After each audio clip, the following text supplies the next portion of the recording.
কাজ শুরু করলো বিএসএফ।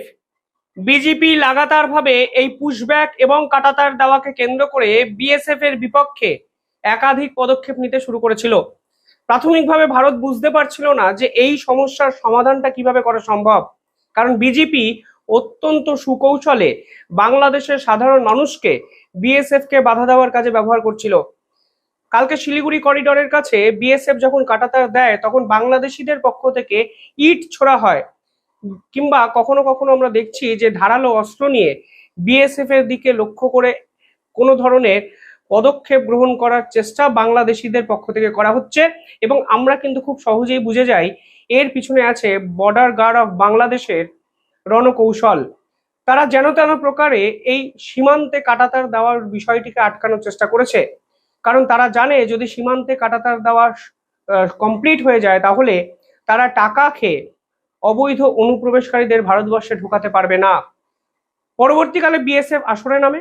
8ই জুন হাই ভোল্টেজ একটি মিটিং কন্ডাক্ট করা হয়, যেখানে বিজিবি এবং বিএসএফ এর পক্ষ থেকে টপ মোস্ট অফিসিয়ালরা সেই মিটিং এ পার্টিসিপেট করবে।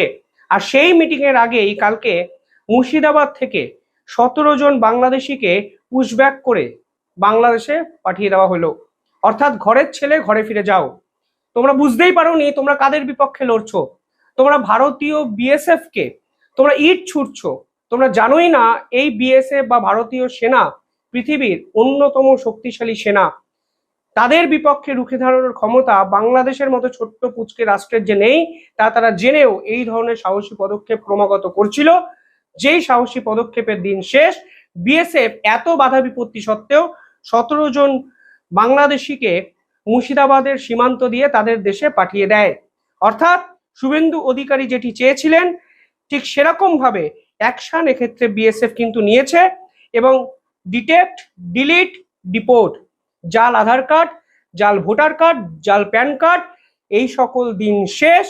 ডিরেক্ট অ্যাকশন, ঘরের ছেলে ঘরে ফিরে যাও। জেলে থেকেও ভারতীয় সম্পদ নষ্টের কোনো অধিকার তোমাদের নেই, তা বিএসএফ স্পষ্ট কালকে বুঝিয়ে দিয়েছে। 17 জন এতদিন হোল্ডিং সেন্টারে ছিল। এই হোল্ডিং সেন্টার তৈরি হয়েছিল রোশনবাগ বিএসএফ ক্যাম্প এর ধারে কাছে। কালকে এই ক্যাম্পে হস্তান্তর করা হয় এবং কোন সীমান্ত দিয়ে হস্তান্তর করা হয়েছে তা কিন্তু বাংলাদেশে পাঠিয়ে দেওয়া হয়েছে তা কিন্তু এখনো প্রকাশ্যে আসেনি।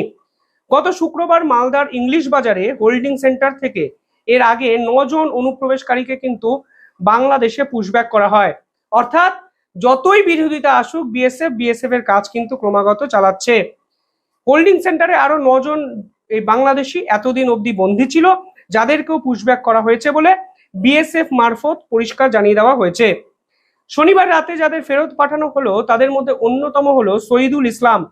26শে মে গভীর রাতে গোপন সূত্রে খবর পেয়ে সুতি থানার পুলিশ মহেন্দ্রপুর এলাকায় অভিযান চালিয়ে তাকে পাকড়াও করে।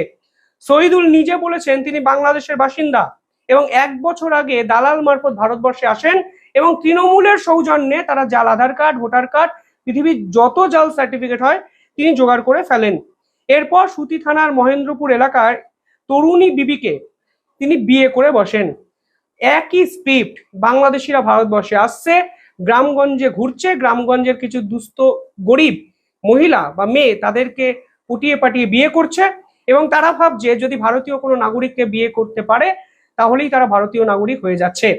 বিহার নির্বাচনের সময় একই রকম কথা কিন্তু অমিত শাহ বলেছিলেন যে ভারত ক্রমাগত জাতীয় সুরক্ষার ক্ষেত্রে কম্প্রোমাইজড হয়ে যাচ্ছে, কারণ এই সকল বাংলাদেশিরা শুধু ভারতবর্ষে আসতে তা নয়, তারা ভারতের মহিলাদের বিয়ে করে নিজেদের নাগরিকত্বকে ভারতীয় হিসাবে প্রমাণ করার চেষ্টা কিন্তু করে যাচ্ছে।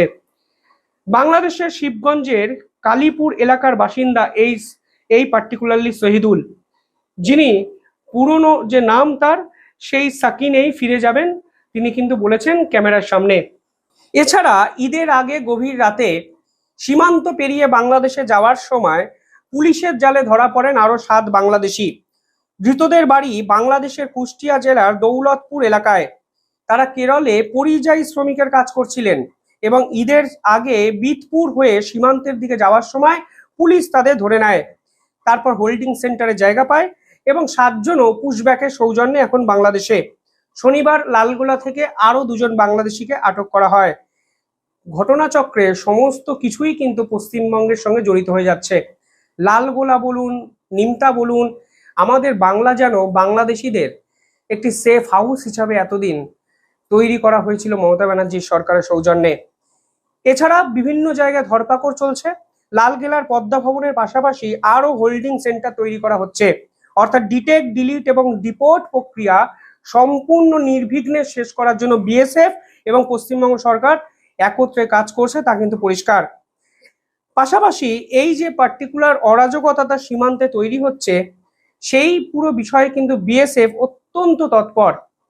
বিএসএফ পরিষ্কারভাবে এই সকল বাংলাদেশি যারা অবৈধ তাদের তো ফেরত পাঠাচ্ছে, উল্টে একাধিক ড্রাগ জোন যেখানে কাঁটাতার দেওয়া সম্ভব নয় সেখানেও কিন্তু একাধিক গুরুত্বপূর্ণ পদক্ষেপ নিচ্ছে। ভারত এবং বাংলাদেশের মধ্যে 600 কিলোমিটার জায়গা এরকম আছে যেখানে ড্রাগ জোন হিসাবে চিহ্নিত করা হয়েছে, যেখানে কাঁটাতার দেওয়া সম্ভব নয়।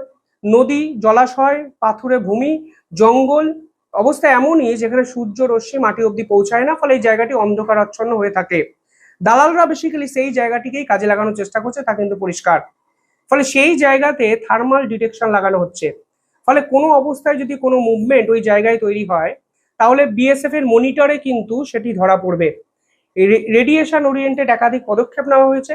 ফলে কোনো অবস্থায় যদি ওই জায়গায় কোনো অবৈধ অনুপ্রবেশকারী দালাল মারফত ভারতে ঢোকার চেষ্টা করে তাহলে কিন্তু তার ছবি বিএসএফ এর ক্যামেরায় উঠে যাবে।